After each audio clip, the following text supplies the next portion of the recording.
Hello and welcome to my channel.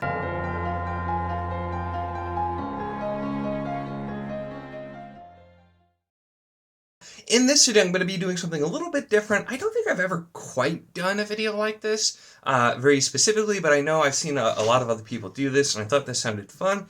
So I'm going to be taking some very popular series, some I like, some I don't, and then trying to make some recommendations for you based on if you like those series, on some things that I've read and enjoyed. And I kind of split it up for fun into, we're going to talk about the series that if you like this, you may like this, and we're going to talk about something a little bit newer or more modern, and then we're also going to bridge that into a bit of an older or classic type series as well, and give you some different options depending on what you're looking for. So with no further ado, let's jump in and get this started.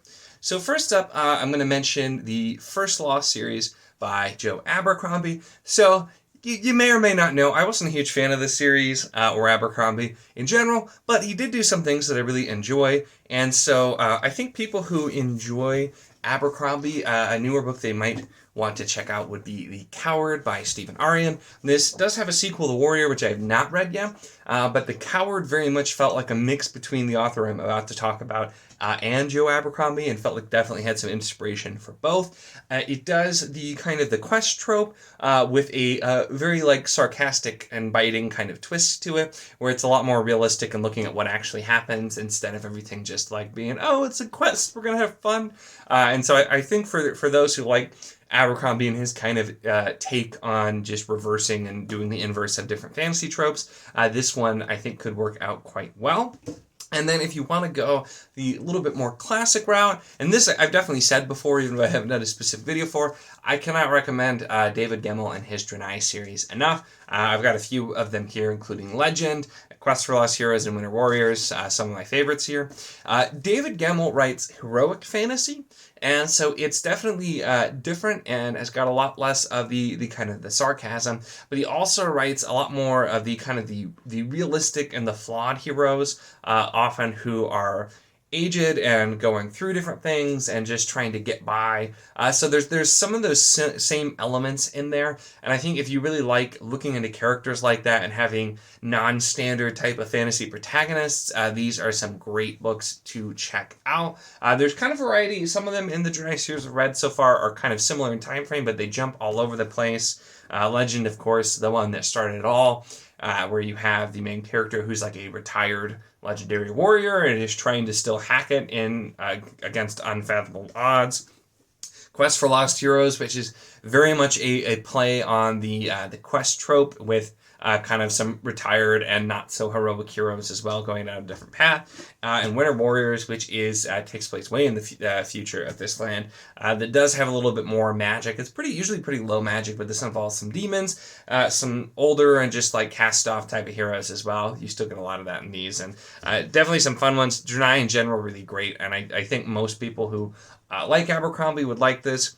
The main thing is David Demmel still has like some hope for people, whereas Abercrombie, the way he writes, doesn't. So a little bit different there, but once again, I think some good things to check out if you are a big fan of Abercrombie. And next up, we're going to talk about if you like George R.R. Martin's A Song of Ice and Fire series, which is one of my oldest, most long-standing hot takes and unpopular opinions. Is not a fan of it just because I do not like Martin's writing style, even though the story is good. So I have some recommendations for other things you may want to check out if you like the kind of gritty medieval type of world, politics, and other things in there as well. And so we'll talk about some that I've enjoyed a little bit more. Now, this first one, calling it super new or modern, maybe not quite true, because I had to look, and even this first series is like 16 years old. The other one's older than that, though, so we're still doing the delineation, but we're not being super specific on wording. But one I want to recommend, and a series that I rarely ever heard anybody mention or talk about, is the Tales of Durand by David Keck. So we have the first book is In the Eye of Heaven, and then In a Time of Treason, and then 10 years after the second book, we finally got the third, King and Cobwebs, which is why it looks different. They reprinted the first two, but not in hardcover, so I've got the original hardcovers for the first two, and then the new one once it was printed out. So this series, though, is a very like I said, gritty medieval type of fantasy story. It's also fairly low magic, similar to what you'd get in A Song of Ice and Fire. Has a lot of the politics, the betrayal, the tournaments, that kind of thing. And just does a lot of interesting things. Sets up an interesting story and an interesting world with great characters as well. The first book takes a little bit to kind of get going, but I thought it was really solid and enjoyable. And book 2 did great as well. And even the 10-year gap between, that's used as a 10-year gap in the story as well. And it's done fittingly and with a solid ending as well. So a trilogy, not crazy long reads, but if you want more of the gritty medieval fantasy that's got politics and all that kind of stuff in it as well, definitely something to check out. And probably coming as no surprise to another one, but we go back another 10-ish years from that, and I do have to mention the Crown of Stars series by Kate Elia, which I'll continue to mention because I absolutely loved this series. This has a lot of similarities to Song of Ice and Fire. It's just written in a different style that I enjoy. So this is very, very much very realistic, probably the most realistic look at medieval fantasy that I have actually read, where we're looking at the nobles, but we also see how peasants and servants are treated, regular people, that kind of thing as well. And this does, especially the further you get a lot more high fantasy elements than you get in A Song of Ice and Fire, which is why this is kind of like the next step there. Each book, we kind of build out the world and the different kinds of magics and creatures as we go along, but really has the gritty medieval feel. I always say it feels a lot like A Song of Ice and Fire, but with some tendencies of like Robin Hobb for writing and Jordan for world building. So really another underrated series I definitely recommend checking out if that kind of stuff is your thing. It's got a lot of religion in the focus as well as a lot of politics between all of our different nobles and everything going on there also. So another thing to check out if that kind of thing is something that you are into. Alright, so next up, we're going to do one of the most popular and well-known the fantasy authors that I almost left out because I feel like so many people probably do or have done videos. If you like this, try that for this. But I figured I would talk about Brandon Sanderson, and the reason is because I feel like my opinions here might be a little bit different than some. Because Sanderson has kind of gotten to the point in his career where he's so well known and he's so popular that there are a lot of other series that just kind of feel like Sanderson clones, and I tend to not really like those. So things I would put into, and whether it's intentionally or unintentionally, but things that just kind of felt like Sanderson clones, but not as good in my opinion, would include things like Foundry Side, which just felt like an amalgamation of like 3 different of his books and series, or like the Threadlight trilogy, which I did have both of those, and it's got really similar magic systems and kind of goes from there. But things like that, or if it just feels like it's trying to be Sanderson, I tend not to really like those books, and so I'm going into kind of a different direction to two. Once again, maybe you liked those and you like Sanderson, but if you are like me and just felt like you wanted something that was not quite that much similar, I have a couple of recommendations here. So the more newer one is going to be the Lycanius trilogy. This is the first book, The Shadow of What Was Lost, by James Islington, or Islington. I always said Islington. I think it is actually Islington. This is a pretty beefy trilogy, and this is one I know it goes on a cycle where like people will talk about it, then no one talks about it for a while, and then people will talk about it. He's got a new series coming out as well. This though is definitely, it feels like it has a lot of inspiration from Sanderson and The Wheel of Time, but the style is a lot closer to Sanderson's, and it's kind of doing the like sprawling world where there's all kinds of different things going on, and to some different degrees as well. But this is, I think, a really enjoyable series. Some people had some issues with it because there's sometimes too much going on and harder to kind of keep track of everything. It gets a little heavy with some of the twists and, has some other issues as well. But if you're looking for just another series that you can just go in and binge and like just dig into and theorize about as you're reading, this is a great one for that. I think a lot of those things, reading this, you can get a lot of the same feelings as when you're reading some Sanderson novels, and so that's why I think is a great recommendation as well. Going to the bit older, more classic kind of style, something I would mention is The Rune Lords Saga by David Farley. Now, this is book 3 and 5. I don't actually have a physical copy of the first book, but these are a lot more classic style, but come to find out, as a couple of people have told me, this author actually taught Brandon Sanderson's creative writing class when Brandon Sanderson was taking it. And so it feels like Sanderson actually took some inspiration from this author. This, though, series has one of the most interesting magic systems I've ever seen, where the Rune Lords are people who get endowments where other people can basically give certain like parts of themselves, like strength or stamina or speed, voice, whatever, that kind of thing. They can willingly give somebody that thing, and then they are perpetually doing that. So, like, if you give somebody your stamina, you'll be very weak and get sick easy. If you give somebody your glamour, then you'll become very ugly and they'll become more like glamorous and that kind of thing.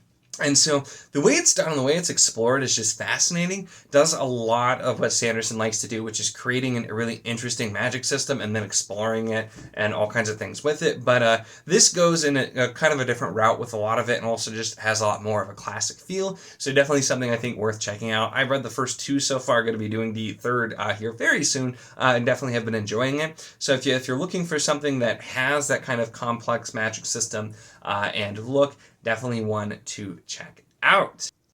Alright, so this last one that we're going to do for this video is where it gets really tough, because despite how much I love this series, it is kind of hard to find something that you can be like, oh, if you like this, definitely check this out, other than just other big series. But we're going to give it a shot here with what I think are some pretty good answers, and so that is the Wheel of Time. So Wheel of Time, many of you know, or I probably should know, even if this is just the first video you're seeing, is my favorite series. I just absolutely love it. I've never found anything that's quite, Wheel of Time for me. Found lots of other series I love, some of them for similar reasons, many for different reasons, but it always is a little bit hard to just find something like, oh yeah, if you like this kind of thing, definitely check this out. Although I do have, like I said, I think a couple of good answers. So starting with our newer one, I would say The Blood of the Spear by Mark Timoney.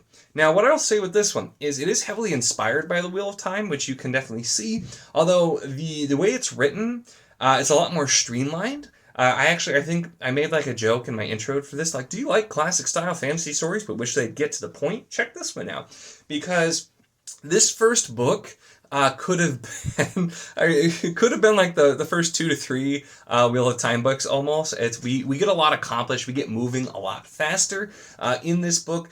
But it has just that so much of the world, different factions of people who use magic, different people, we've got some other things that kind of feel like the Wheel of Time. The Wheel of Time, you have the Blight, where we have Shadow Spawn. Here there's a border where demons come out of. So there's a lot of elements that you can see, like, oh, okay, I can see how this was inspired. But the author, Mark Timoney, goes down a very unique path and writes it in a much quicker pace. This moved so much faster than I was thinking. I was thinking this was going to be a slower story, but no, it's got a lot of those just great fantasy elements, but in a much more streamlined fashion. So definitely one to check out, even if you want to, even if Wheel of Time you think is too slow, this might work out a little bit better for you. Going the more classic route, what I chose for this is a very different story, but I think one that would have a lot of overlap in the audience. And that's the Memory, Sorrow, and Thorns trilogy by Tad Williams. This is the first book, The Dragon Mountain Chair. So this, it presents a little bit more as kind of the traditional, just the one person, hero's journey kind of thing. But it is a big world, got a lot of high fantasy elements, that does just kind of have a slower pace, but does quite a lot. And I think a lot of people who like Wheel of Time but also like this, I'm definitely one of those people. I absolutely loved this trilogy as well. And so it's got the world that gets bigger. We got a ton of characters. We got a ton of things going on. And so if you like the elements of just digging into the world of the Wheel of Time, where we've got all these different characters, countries, politics, different things going on, warring factions of people, you get a ton of that in Memory, Sorrow, and Thorn. And it's a great also classic style fantasy with that kind of writing style. It's different to Jordan, but I think you'll see some similarities too with that kind of writing. So definitely another one I would recommend checking out if you are a Wheel of Time fan. So those are my picks for these 4 very well-known popular series. Let me know in the comments if you agree, disagree with any of my picks, or if you have different choices you would have made. Always curious to see that. Let me know also if you liked this kind of video, if you'd like to see more of this kind of thing, or if you have like specific, like, oh, what would you recommend if I like this? Definitely let me know in the comments, because if people are interested, I could absolutely make more of these videos. This was kind of a fun exercise, formatting it the way that I did to make it interesting for me and to try and think really hard to come up with some. So if you guys like it, definitely let me know, because I'd love to do more of these ones. That's it for this one, though. Make sure to give the video a like if you enjoyed it. Check the link in the description, as always, for the Wizardly Do It Discord. If you want to chat books, whether these books, other books, any books, really anything at all, it is a lot of fun and we'd love to have you. And of course, if you enjoy my content, make sure to subscribe.